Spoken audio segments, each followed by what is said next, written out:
আসসালামু আলাইকুম। Technique easy এডুকেশনের পক্ষ থেকে সবাইকে জানাই স্বাগতম। নবম দশম শ্রেণীর ইসলাম ও নৈতিক শিক্ষার যে বিষয়টি নিয়ে আলোচনা করব দ্বিতীয় অধ্যায়ের, তা হচ্ছে মহানবী সাল্লাল্লাহু আলাইহি সাল্লামের 10টি হাদিস। হাদিস নম্বর 7, পরোপকার সম্পর্কিত। তো পরোপকার সম্পর্কিত হাদিসে রাসূলুল্লাহ সাল্লাল্লাহু আলাইহি সাল্লাম বলেন, আল মুসলিমু আখুল মুসলিমি লা ইউজলিমুহু ওয়ালা ইসলিমুহু ওয়ামান কানা ফি হাজাতি আখিহি কানাল্লাহু ফি হাজাতিহি। মুতাফাক্কুন আলাই। রাসূলুল্লাহ সাল্লাল্লাহু আলাইহি সাল্লাম তিনি বলেন, আল মুসলিমু আখুল মুসলিমি, এক মুসলমান অপর মুসলমানের ভাই, লা ইয়াজলিমুহু, সে তার প্রতি অর্থাৎ তার ভাইয়ের প্রতি জুলুম করবে না, ওয়ালা ইসলিমুহু, আর তাকে শত্রুর কাছে সোপর্দ করবে না, ওমান কানা ফি হাজাতি আখিহি, সে তার ভাইয়ের প্রয়োজনে সচেষ্ট থাকবে বা চেষ্টা করবে, কানাল্লাহু ফি হাজাতিহি, তাহলে আল্লাহ তাআলা তার প্রয়োজন পূরণ করবেন। সহিহ বুখারী ও মুসলিম শরীফের হাদিস। তো হাদিসটি থেকে আমরা যে বিষয় জানতে পারি তা হচ্ছে যে এক মুসলমান অপর মুসলমানের ভাই। আর যেহেতু আল্লাহ তাআলা পৃথিবীতে যত মুসলমান আছে, এটা মুসলিম বা ইসলামী ভ্রাতৃত্ব বন্ধনে আবদ্ধ এক প্রত্যেকটা মানুষই, যেহেতু সকল মুসলমানরা, তাই আল্লাহ রাসূল বলেছিলেন, আল মুসলিম আকুল মুসলিমি, এক মুসলমান অপর মুসলমানের ভাই। তো সেই দৃষ্টিকোণ থেকে যে বিষয়টি উল্লেখ করা হচ্ছে যে লা ইয়াজলিমুহু, অর্থাৎ কোনো মুসলমান ভাই অপর মুসলমানের কোনো ক্ষতি করবে না, তারপরে জুলুম করবে না, তারপরে অত্যাচার করবে না, নির্যাতন করবে না। এছাড়াও আছে যে সে তার যে কোনো ছোট বড় যে কোনো সাহায্যের সহযোগিতা করবে ইত্যাদি।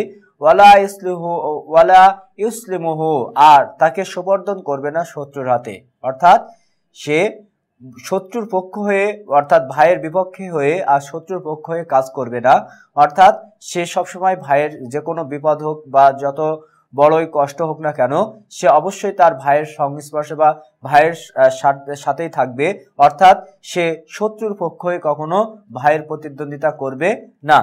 এছাড়াও বলা হচ্ছে ওমান কানা ফি হাজাতি আখিহি, আর যদি এই মুসলমান ভাই অপর কোনো মুসলমানের জন্য কোনো কিছু অর্থাৎ তার ছোট বড় যে কোনো প্রয়োজনে সাহায্য সহযোগিতার জন্য আগ্রহ প্রকাশ করে বা চেষ্টা করে, তো এই চেষ্টা করার কারণে আল্লাহ তাআলা বলতেছে কানাল্লাহু ফি হাজিতিহি, তাহলে এই কানাল্লাহু ফি হাজিতিহি অর্থাৎ এই যে সে যে চেষ্টা করেছে মুসলমান ভাইয়ের প্রয়োজনের জন্য, তাহলে আল্লাহ তাআলা এই মুসলমান ভাইয়ের প্রয়োজন অর্থাৎ আমি চেষ্টা করলে আল্লাহ তাআলা আমার প্রয়োজন অর্থাৎ আমার যে জরুরত প্রয়োজন আছে সেটাও তিনি মিটাই দিবেন।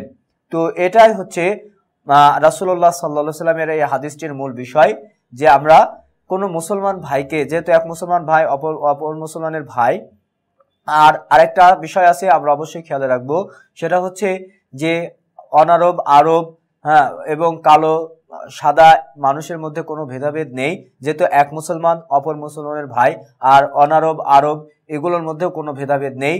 তাই আমরা সকল মুসলমানই, যেহেতু পৃথিবীর যে কোনো স্থানে যদি কোনো মুসলমান কষ্ট পায়, ব্যথা অনুভব করে, তাহলে অপর মুসলমানও সেটার অনুভব করে।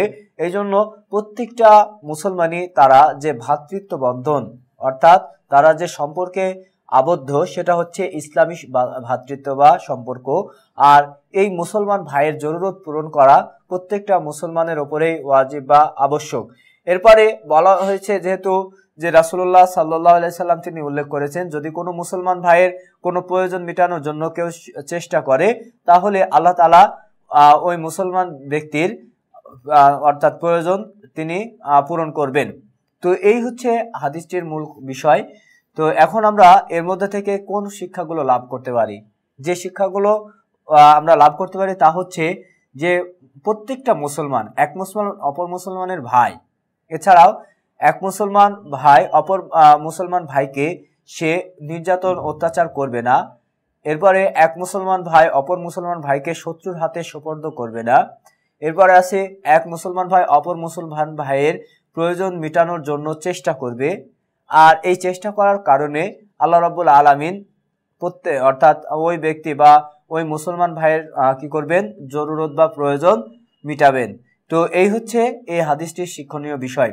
তো আমরা যেহেতু প্রত্যেকটা মুসলমান পরস্পর ভাই ভাই, আর এর জন্য আমরা পরোপকার বলতে অন্যের কোনো উপকারের জন্য আমরা নিজেরা সবসময় সচেষ্ট থাকব এবং সেই দিকে খুব ভালো মতন খেয়াল করব বা লক্ষ্য রাখবো, যাতে আমাদের দ্বারা অপর মুসলমান ভাইয়ের সাহায্য হয় বা তারা সহযোগিতা লাভ করে, বা আমাদের মাধ্যমে তাদের যে কোনো প্রয়োজন আমরা মেটানোর জন্য আমরা সচেষ্ট থাকি, সেই দিকেও আমাদের খেয়াল রাখতে হবে।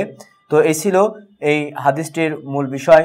আসসালামু আলাইকুম ওয়া রাহমাতুল্লাহ।